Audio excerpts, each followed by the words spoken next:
एक बार की बात है। एक श्याम लाल के पास बादल नाम का घोड़ा होता है। वह घोड़ा बहुत ही समझदार और सर्कस दिखाने वाला होता है। पापा, बादल घोड़ा तो बहुत समझदार है। जो मैं इसे कहता हूँ वह करके दिखाता है।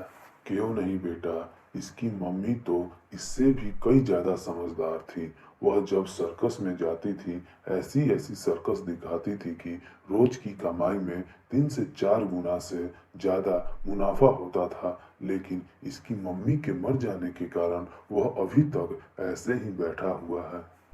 पापा, हम अपने बादल घोड़े को नचाना, गाना गाना और सर्कस सिखाना, यह सारा चीज इसे सिखाऊंगा।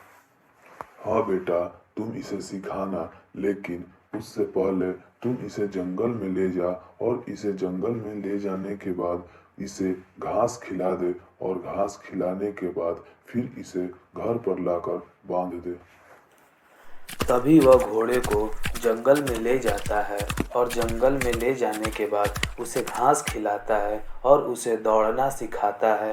तभी वह घोड़ा से कहता है, हे मेरे घोड़ा, तू अपना नाम बता और एक गाना गाकर सुना। सजा दो घर और आंगन को, हमारे घर राम आए हैं। अरे, तू कितना अच्छा गाना गाता है। तुम्हें तो राष्ट्रपति द्वारा नोबेल पुरस्कार मिलना चाहिए। वह और उसका घोड़ा, वह दोनों लोग अपने घर चले जाते हैं और अपने घर जाने के बाद सोनू अपने पापा जी से कहता है, पापा, मैं बादल को दौड़ना, सर्कस करना और गाना गाना सारी चीज सिखा दिया हूँ। तुम ठीक किया बेटा। मैं अब इसे गांव में ले जाऊंगा और लोगों को सर्कस दिखाऊंगा और उससे हमें ज्यादा से ज्यादा पैसा मिलेगा। तभी उसके पिताजी बाजार जाते हैं और लोगों को कहते हैं, जल्दी आओ, जल्दी आओ, किसको किसको सर्कस देखना है और गाना सुनना है, जल्दी आओ। यह लो पैसा अंकल जी, मुझे एक सर्कस करके दिखाओ।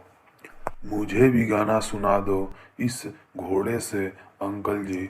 हे मेरे घोड़ा, तुम सभी लोगों को सर्कस दिखाओ और एक गाना गाकर सुनाओ। तभी वह घोड़ा एक सर्कस दिखाता है और गाना गाने लगता है। किसी के बाप का नहीं अयोध्या, राम लला का धाम है।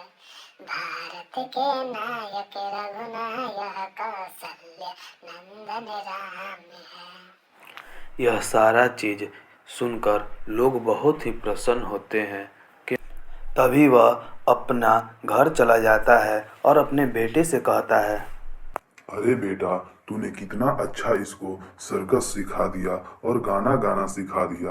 आज तो लोग बहुत खुश हो गए थे और मुझे बहुत ज्यादा मुनाफा हुआ है।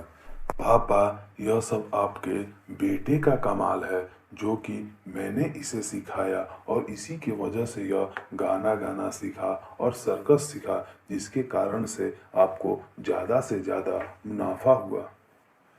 तुम इसे नए नए सर्कस करना, नए नए गाना सिखाओ और इसी की वजह से हमारा अपना एक पक्का का मकान होगा। तभी यह करते करते सोनू बहुत ही बड़ा हो गया था और खुद को सर्कस को दिखाने के लिए जाता था। जब गांव से वह लौटता है तभी उसके दोस्त देखकर बहुत ही जलते हैं और अपने में बातें करते हैं। अरे भाई, सोनू तो बहुत ज्यादा पैसा कमा रहा है। उसको हमें ठिकाना लगाना होगा, नहीं तो वह हम लोगों से ज्यादा अमीर हो जाएगा। तू सही कह रहा है दोस्त, यह बहुत पैसा कमा रहा है। तभी वह दोनों दोस्त एक जगह बैठकर प्लान करते हैं और प्लान करने के बाद उसके घर जाते हैं और घर के सामने से घोड़े को बंदी बनाकर और बोरे में कर कर उसे जंगल में लाते हैं और उसके जंगल में जाकर बोरे को खोलता है। क्यों रे घोड़े, तू अपने आप को काबिल बन रहा है। अब तो तू आज से चला गया। तभी यह सारा चीज़ सोनू को पता चलता है। फिर दौड़े दौड़े उसको बचाने के लिए आता है।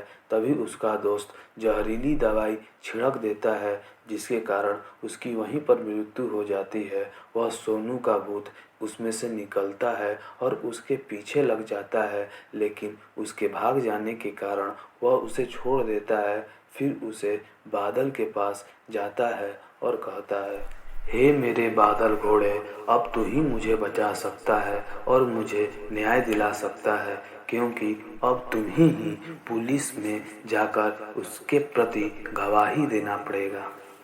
तभी दौड़े दौड़े उसके पिताजी आते हैं और देखते हैं कि उसका बेटा मर चुका है, लेकिन उसके अपने बेटे का आत्मा नहीं दिखाई देता है, सिर्फ बादल को ही दिखाई देता है।